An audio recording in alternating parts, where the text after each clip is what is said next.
from that guardrail down this way, that handrail. Anybody who is a non-voter to please sit on the other side of that handrail, okay? We're going to start in about 5 minutes at 6 o'clock. Thank you.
Ladies and gentlemen, good evening. My name is Frank Byron. I'd like to welcome you this evening to the Litchfield School District Special Session. I will be acting as the school moderator and will be presiding over to this evening's meeting. I live at 8 Mallard Court, and I would ask everyone to please rise with me and state the Pledge of Allegiance. I pledge allegiance to the flag of the United States of America and to the republic for which it stands, one nation, under God, indivisible, with liberty and justice for all. Thank you. Please be seated.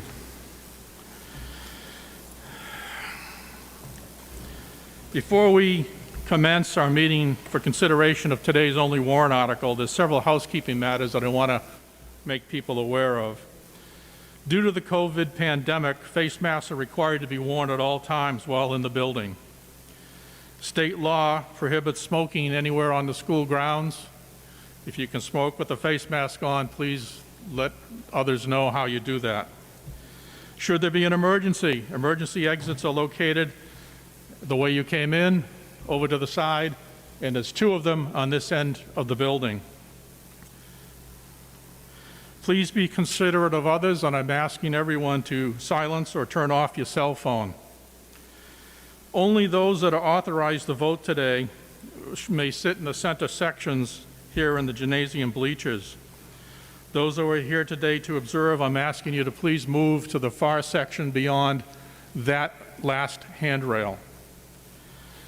Due to COVID and some people who cannot wear face masks, we also have a separate section that is set up in the cafeteria, and there will be people in there also participating in this meeting. I'd ask for your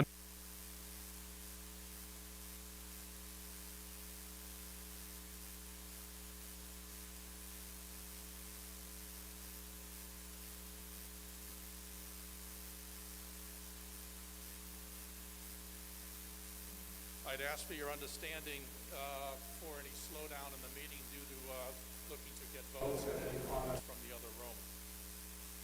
I'd now like to introduce to you the chairman of the Litchfield School Board, Mr. Brian Warrant, who will introduce his fellow members and involve the leadership team of the SNU.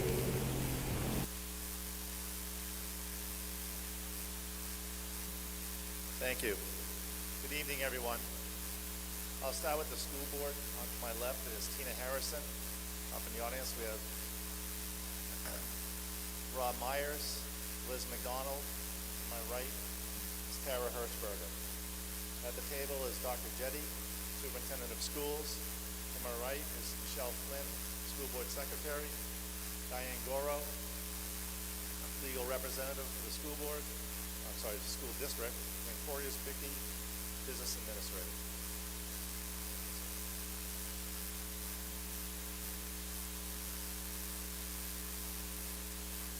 Thank you, Mr. Bork. This special session of the school is being conducted under RSA 197:3A, which allows schools to hold special meetings or sessions to consider increases or decreases in state aid. Our goal today is to review, discuss, and amend, if necessary, the warrant article that's been brought forward by the school board. Tonight's meeting will differ from our normal consideration of warrants under the Senate Bill 2 form of government, in that most of you have previously experienced. Tonight, we will both debate and vote upon the warrant that's in front of us. Tonight's vote will be the final binding vote of Litchfield's voters. We'll start tonight's meeting with a presentation by the school board on the warrant article. Afterwards, time will be provided to ask questions as well as to submit amendments if desired. If we make no amendments to this warrant article, we will then vote on its adoption as it is presented by the school board. If we do adopt any amendments to the warrant article, we will then vote on the adoption of the amendments, followed by a vote on the adoption of the amended warrant article. For this session, I, as your moderator, will read the warrant article and recognize the speaker of the school board to present information for your consideration. I will then open the floor for discussion, questions, and any proposal amendments. All voters wishing to speak must come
amendments. We may not have more than one amendment under consideration at any one time. So please do not submit or propose amendments while we are considering an amendment on the floor. Board members, if you are speaking as a board member, you may use the podium, but if you are offering your own opinion, then I ask you to move to the floor microphone. Any motion to end debate must be made immediately upon a voter arriving at the microphone and stating your name and address, and is not required to be in writing. The moderator will seek a second to the motion and will then put the question to the voters without further debate. If the motion to end debate is successful by gaining a simple majority, the moderator will immediately call for a vote on the question currently under consideration. All those who speak are to keep their remarks pertinent to the motion under consideration and must hold their remarks to no longer than 3 minutes. Personal attacks and profanity will not be tolerated. All speakers will direct their remarks to me as the moderator, and in the case of questions, I will call upon the appropriate person to respond. One follow-up question will be allowed. However, a running discussion is forbidden in the interest of both time as well as fairness to others who may wish to speak. Please try to avoid redundancy. If somebody brings up a particular point, try and bring up different points, but do not repeat the same thing over and over again. According to state law, meetings are run by what are called moderator's rules. This means that I, as I am doing now, the moderator sets the ground rules for the conduct of the meeting. However, the law also allows you, the voters, to overturn my rulings by a simple majority vote. To overturn the moderator's ruling, a voter may request a point of order challenging the moderator immediately after I have ruled on an issue. The moderator will then recognize the voter who may explain his or her challenge. The moderator will then poll the voters, and if the majority agrees with the voter, the moderator's ruling will be overturned. As there is only one warrant article to consider, a motion to adjourn or table warrant articles will not be accepted. A motion to reconsider the article after the warrant article is voted on will not be considered an order until it is seconded or approved by a simple majority vote at the end of the meeting. Only those people who are on the checklist as qualified voters are permitted to vote at any time. If I, as moderator, receive a complaint or notice non-voters voting, then I will require the non-voter to leave the auditorium. As you came into the meeting today, the ballot clerk gave you each registered voter a sheet of yes and no ballots, as I'm holding up right now. These are yours to use as may be required by the moderator for voting. Please do not drop them on the floor or leave them behind if you leave before the close of the meeting. Please turn them over to the moderator or the ballot clerks upon leaving. The moderator must conduct a secret yes-no ballot when 5 or more voters make a signed written request to the moderator prior to a voice, hand, standing, or division vote on an article. I am advising you right now that I have received a request for a secret ballot on the warrant article.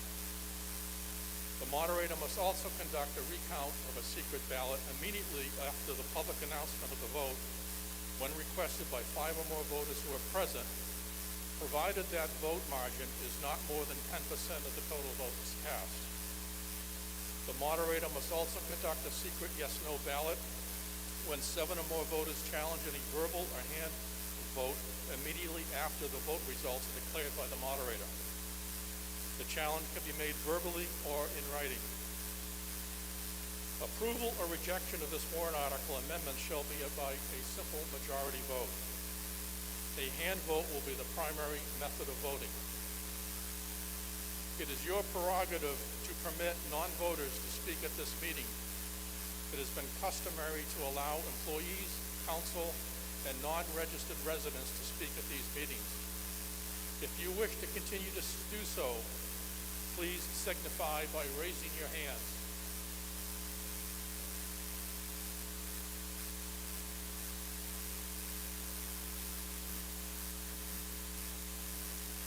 You cannot hear me?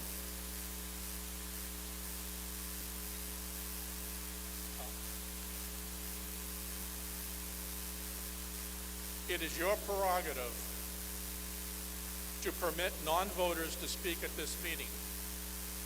It has been customary to allow employees, council, and non-registered residents to speak at these meetings. If it is your wish to do so, please signify by standing.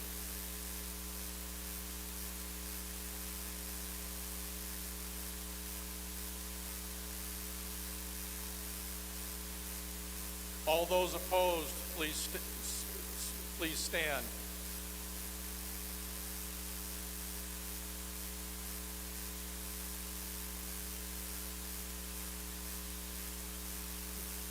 The ayes have it, and non-voters will be permitted to participate in the meeting. Now we will go to the business part of the meeting. The article that we are considering is Article 1.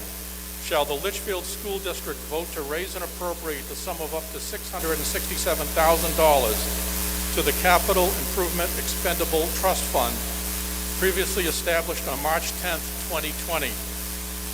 The sum to be offset by a one-time grant of fiscal disparity funds in the amount of up to $667,000 as part of the State of New Hampshire adequacy aid to the district.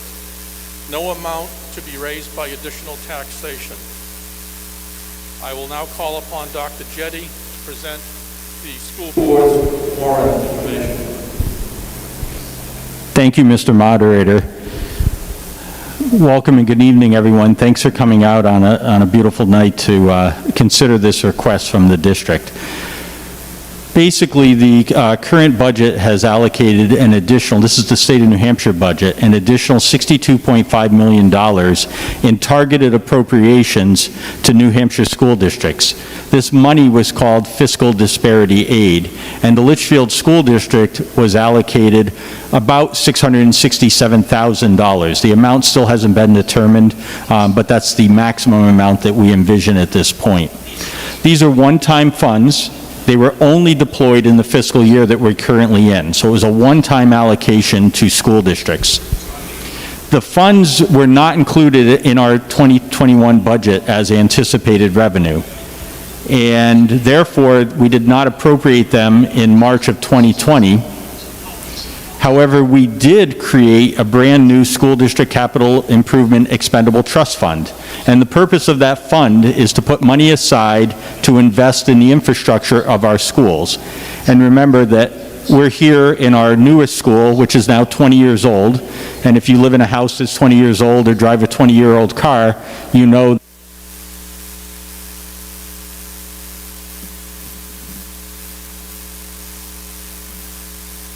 Sorry about that. You know that you still have to invest into the building and into the vehicle because there are needs at the school site. And so that's why we created this expendable trust fund. And following RSA 197, we asked to have this special meeting in order to utilize the funds coming from the state of New Hampshire.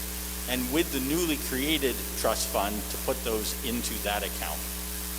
So the law basically allows us to follow a couple of steps. The school board, as the governing body of the school district, is able to consult with the budget committee about the special meeting and then call the special meeting, and all of the voters in the town of Litchfield are invited and eligible to participate, and that's what brought us here tonight.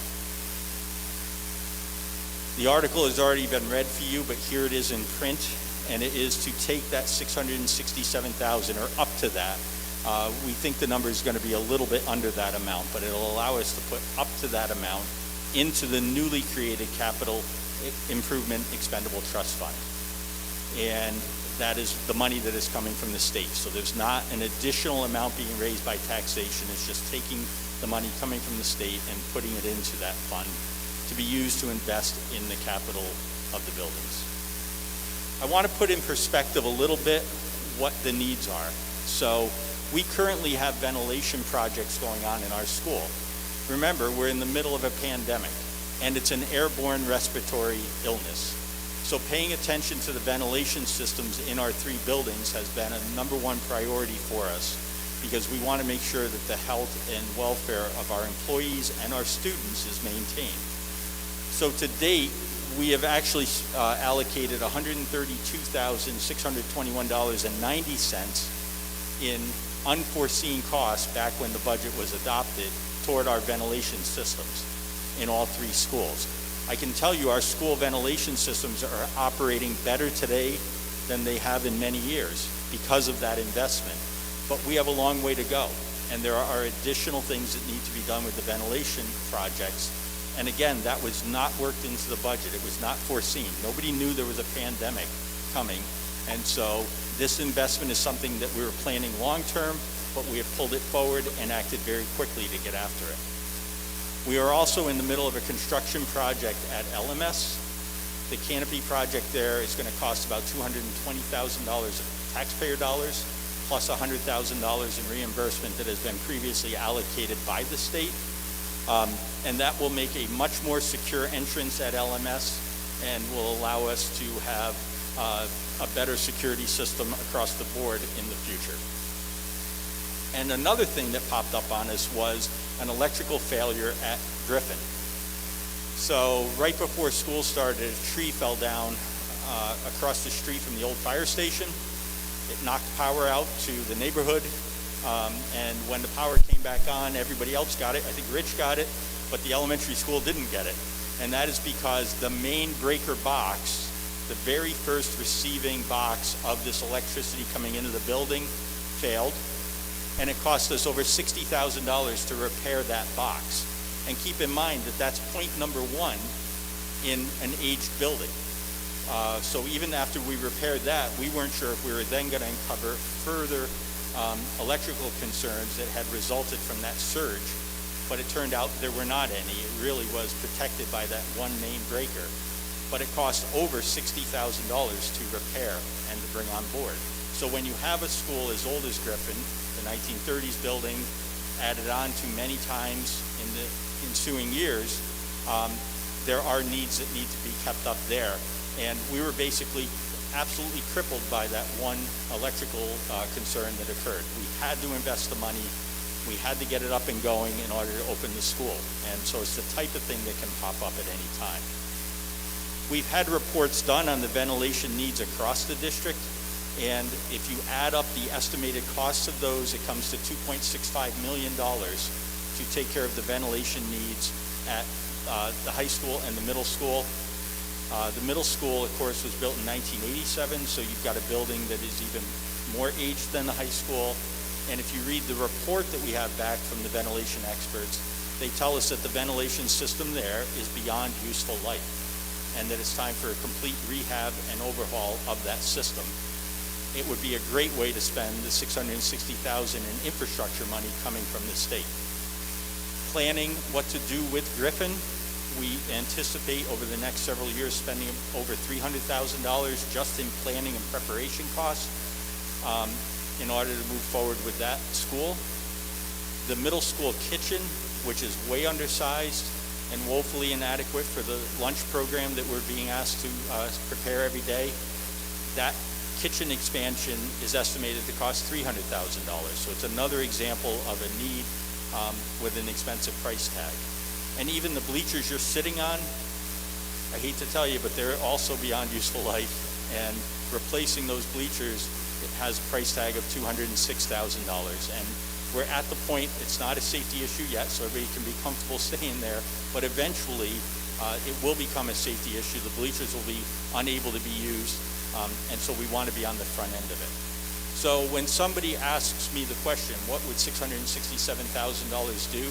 This slide was presented to give some real-life examples of actual expenses that we're facing in the very near future so that people can understand how desperately we can use this money. And putting it into the Capital Reserve Fund is a smart investment because it's not something we'll then have to come to the taxpayers for later, right? So we'll have the money there, the school board will be able to utilize it for the projects that are necessary to keep the schools opening and safe. So if the warrant article passes tonight, that money goes into the fund, and we will use it for the types of critical repairs, upgrades, and building projects that are already identified in the capital plan. The capital plan hasn't been fully adopted yet, but members of the capital planning committee, I hope, are willing to speak to what they've seen and heard about the needs of the school district. And if the warrant article doesn't pass tonight, if this is a no vote this evening, then the one-time revenue is still going to come to the school district. It'll simply be deposited into the general fund.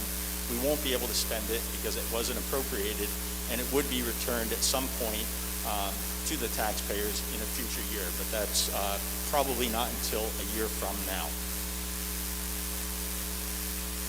So I see that our representatives are here tonight, so Ralph Bohm and Rich Lascelles are here, and at the annual meeting back in March, both of our representatives were very clear about the hard work they had made in the legislature to secure these funds for the town of Litchfield, and that they were one-time funds intended for infrastructure. So anybody who was at the meeting back in March knows that the conversation really clearly laid out to the voters what our intent was, what the state's intent was for those funds, and what we believed we were then going to be able to do with it. I want to point out to everybody that when the schools shut down in March, so put this in historical perspective for a minute. We have our annual meeting, and the voters approve everything that was asked for in our warrant, and that included tax increases for everybody. And about a week later, we all became aware of COVID, and it resulted in shutting down schools. It resulted in an economic shift that nobody could have anticipated at the time that they were voting. As a school district, we tightened our belt immediately. We shut down 2 buildings, Griffin and the middle school, and consolidated services here to the high school. And we recognized cost savings in what we did because of the shutdown that occurred. And it resulted in us being able to return to the taxpayers already $700,000. We did that because we felt it was a good faith gesture for the school district to help the taxpayers out, given the fact that nobody anticipated what was coming. So that $700,000 has already been returned, and when the tax rate is set after this meeting, we believe it's going to neutralize any tax increase. So everybody from the school district side will see a 0 increase in their taxes because we saved that $700,000 and have returned that back to the taxpayers. If we vote no tonight and an additional $600,000 becomes available, we are worried that it will cause an artificial dip. In other words, now there'll be additional revenue, and it's going to cause the local tax rate to dip further. And the very first thing that's going to happen when those one-time funds go away is you have to make up for that. And that causes an artificial rise. And then if there are additional increases that are approved, including the ones that the voters already approved, it causes it to rise faster and steeper. So we do think that it's important from a tax angle that we try to keep this as level as possible. And I hope that the taxpayers understand that the school district and the school board very early said, we have to make sure that we take care of people who have lost their jobs and have faced an economic downturn by leveling off that tax increase. But to take it further will actually cause a roller coaster ride, a spike that could be very problematic for taxpayers. And I just want to say that and explain that. This is why taking the money, putting it into the fund for clearly needed projects is something the school board has stood behind on a 5-0 vote. So you can see the board recommendation is a yes, and it was a 5-0 vote to do what's being asked of the public tonight. This slide it just tells you how to vote, but you're all here, so the moderator will fill you in on the rest of it from there. And that's the presentation I have on behalf of the board to explain the question that is before the voters tonight. Thank you. Are there any questions, discussion, or proposals for amendments?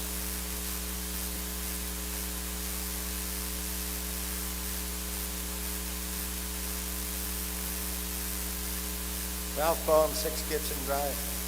I'm glad to see the list of proposed things that need to be done, and I agree. Because one of my concerns was, what are we going to spend this $670,000 on, and will the people have any say? When I look at it this way, since you gave it the list, when we vote on this, we are voting on that list. And I hope the school board sees it that way, or you'll lose all respect. But I'll agree and vote on it now because we have the list of things that are needed. And also concerned for the future, in the budget committee, which some are here, the town just did a reevaluation, which upped the value of the town. I predict also we're going to have a lower school population this year. The thing is, the way the school funding works now, you take the school attendance, divide it into the total town evaluation. The lower that number, the more money you get. The higher that number, the less money. So we're going to have a higher number than last year. So I got a feeling revenue from the state might be down, and that's something to be concerned about. But we don't want to see on a warrant article next year $60,000 for a capital improvement at Griffin when we have the money here. So my concern is, yeah, I think we need to vote on this now that we have a list in front of us. Thank you. Are there any further comments, questions, or proposals for amendment?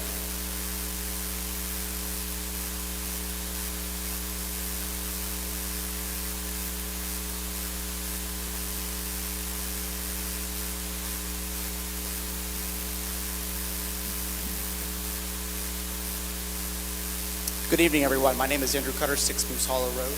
I am the Budget Committee Chairman. I'm also a sitting member of the Capital Improvement Planning Committee that Dr. Jetty spoke about this evening. There are plenty of needs in this town, right? The school is certainly one major aspect of the needs of the overall town picture. Next week, there's going to be a public hearing from the Capital Improvement Planning Committee perspective in which we're going to go through all the specific needs, both from a town and school perspective. What was reviewed tonight is simply a small subset of the overall plan for the school district, right? I don't think it's safe to say or fair to say that those projects are going to be the clear projects prioritized by the board as a result of the $667,000 that are going to be moved into the capital improvement fund, right? They're just simply examples. They certainly could be, but they could also not be. I am personally in favor of moving this money to this specific fund. Right, I think there's plenty of Band-Aids that are across this district, and I think this will go a long way to helping the school board address some of those needs. I think it's also fair to be very clear in terms of what a no vote means tonight for those who have a question. So a no vote as presented will essentially make this money available in the general fund, which will then be returned to the taxpayer as was made clear. Because there are plenty of needs also on the town side, technically that money could be used to offset some of those priorities as well. Now, I'm not saying that's best case. I'm not saying that I'm personally in favor of that, but that is the reality. So just to make sure that's crystal clear for everyone on what a no vote does, it will return the money to the taxpayer in likely a year from now, but also, to Dr. Jetty's point, and he's correct, that it will cause an artificial dip and then a spike in the subsequent year because of this offset. Further requests for comments, questions, or amendments?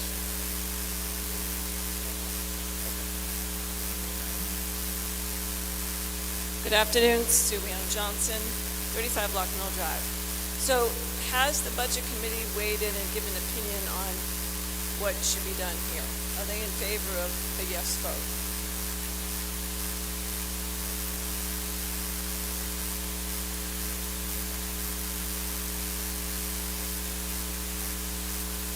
The Budget Committee did receive this presentation. We did review it. There was no recommendation requested because this is more of an advisory to the Budget Committee. So this is, purely informational to the Budget Committee at this time.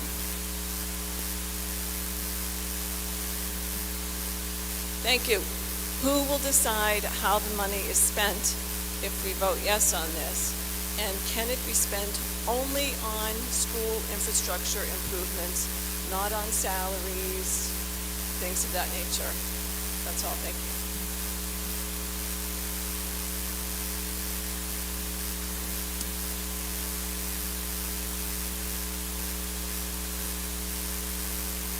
Thank you. Because the money is being put into the Capital Improvement Expendable Trust Fund, the school boards are the agents to expend that money, so they will make that decision. However, the name of the fund does restrict its use, and so it will be used for capital expenditures only, because that's the fund that the voters are allocating the money into. Any further requests for comments, questions, or amendments?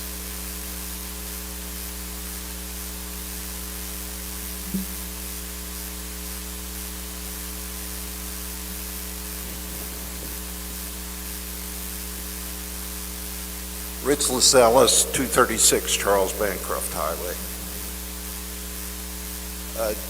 Just to give you a little bit of an idea where this money came from, if you remember right, back at the end of last year, the economy here in New Hampshire was cruising along.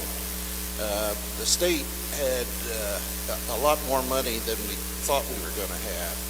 So the state decided to turn that money, rather than spending it at the state level, to turn it back around to the towns for capital improvement projects, and that's what this is. Since then, we've had this little crisis, and you can assume that state revenues are going to be down. If you think about rooms and meals taxes and so forth, you can assume that state revenues are going to be down. We're going to be on the other end of the spectrum coming up here. So it's important that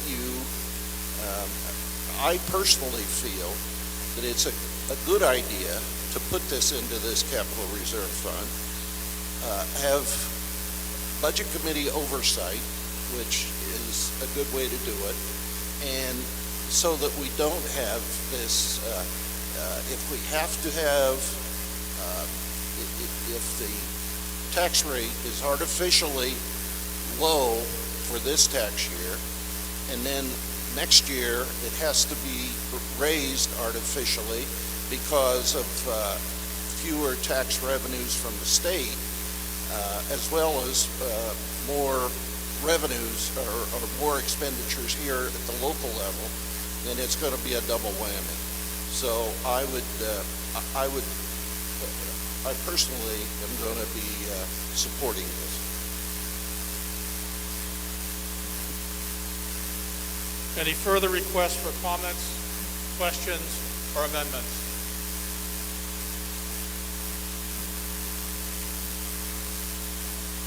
Thank you. Rick Hyatt, 19 Burgess. So if this was so important and you gave examples, why didn't the board put specifics on where the money and allocate the money to specific projects? Why isn't it an example?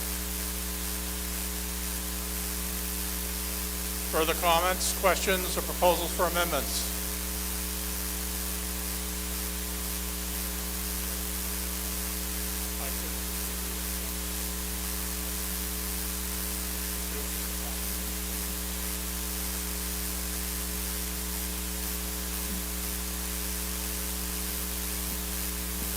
Richard Riley, 33 Moose Hollow Road.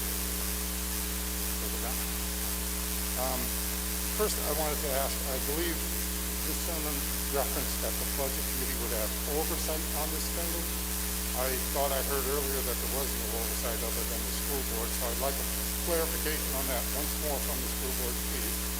And also, am I correct in saying that, historically speaking, these type of capital expenditures had to be approved by an individual vote or something thereof for each individual expenditure? That's how it's historically been done? And if that's the case, why is it now that you need to have a general fund that you can expend these monies without that kind of individual look at how that money is being spent? But personally, that's my major concern with that.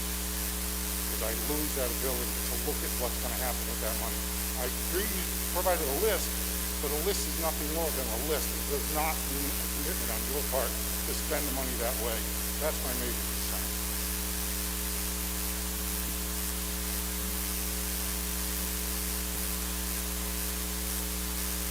Dr. Jetty, do you wish to address?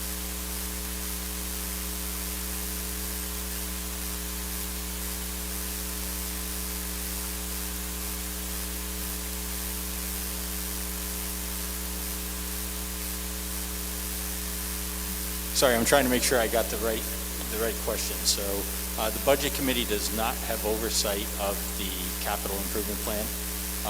And so the school district has put that forward. It does become part of the capital plan for the town, but it does not have budget committee oversight. So this fund that we're asking to put the money into, the school board has the oversight on.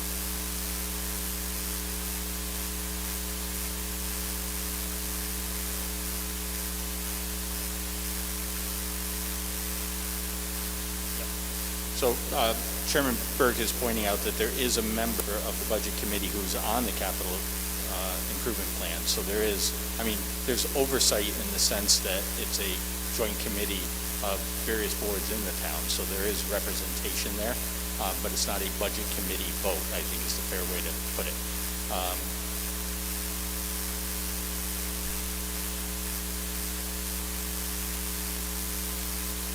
Right. So the question was about, will the school board go to the voters to approve each project? They will not.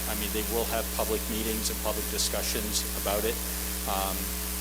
Honestly, the ventilation needs right now, we're prioritizing things like the health and safety of the students and the staff. So the ventilation alone has been a large investment that we've needed to make in our schools, and so the board will continue to take them on a case-by-case basis. And I would think if you do something like bleacher replacement, the problem is we keep ignoring things until they become a health and safety issue. So when all of a sudden the bleachers have a condemned sign and the fire department says we can't pull them out and occupy them, now we have to repair them. And this is part of the concern that happened over a long period of time in the district, and so we need to make sure the board is aware of what the projects are and then can weigh in on those. But right now the health and safety concerns are such that there's plenty that needs to be invested in the schools. And Chairman Bork just pointed out, I'm Tina Harrison, Vice Chair of the school board. Chairman Bork just pointed out too that sorry. The improvements and projects that we have outlined in the capital plan, those, our school district capital plan, it has to be incorporated into the town capital plan. These monies are allocated for those projects, and those projects in the next few years focus on the health and, like you said, the health and safety of our students. The monies won't go towards salaries, new positions, and other items. So the district capital plan that was approved by the school board is available on our website to view. And I'll share that later on social media for those of you who would like to look at it.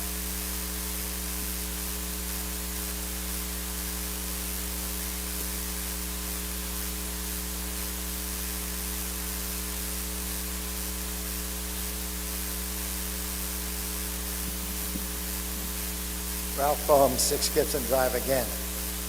On the ventilation, I know the list that was up there greatly exceeded. Okay, yeah, I know. Greatly exceeded the 670,000. The state did a good job of managing its COVID money. I think some of the ventilation problems might be taken care of with the CARES money that the state has, and that's something to really look into, because that's definitely a COVID issue.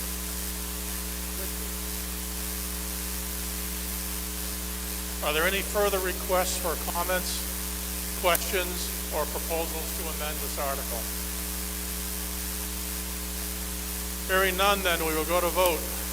As I mentioned to you earlier, we have a request from 5 voters for a secret ballot. I'd ask Mr. Redding and Mr. Cutter to please come forward, please. All those registered voters who have your yellow slip, please take out, it says Litchfield ballot 2. It's the upper right-hand corner. Take a pen or a pencil and please mark yes or no as your decision.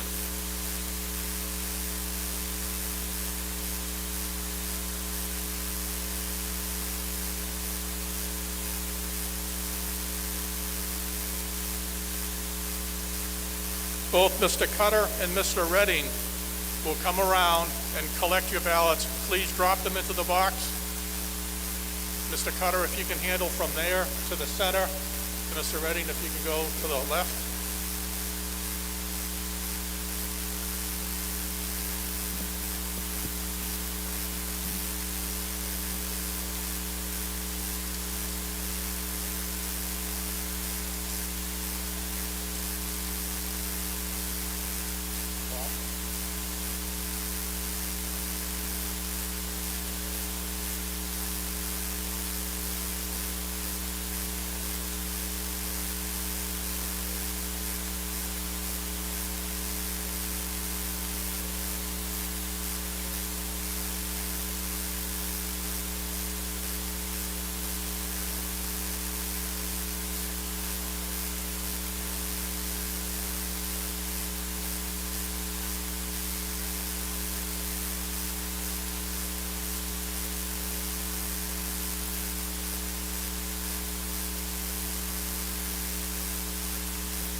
Ms. McKibben, would you be willing to count these ballots?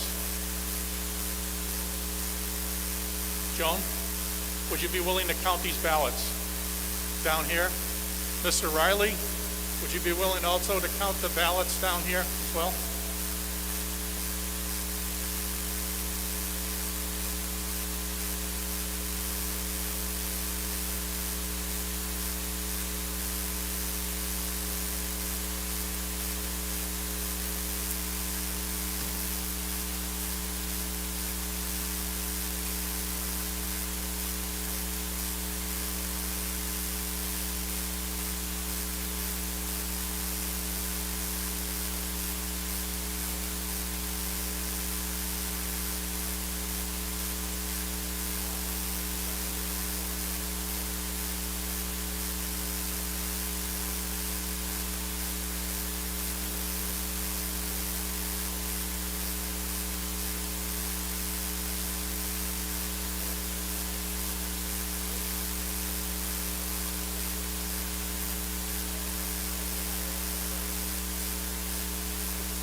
It will take a couple seconds for us to get the count.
Thank you very much for the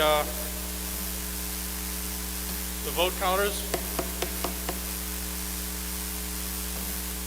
The results of the question are as follows. 54 yeas, 14 nays. The motion passes. Is there any other business to come before the meeting today? Hearing none, then I'd ask you to please bring your ballot sheets up to the clerk or myself as moderator before you leave.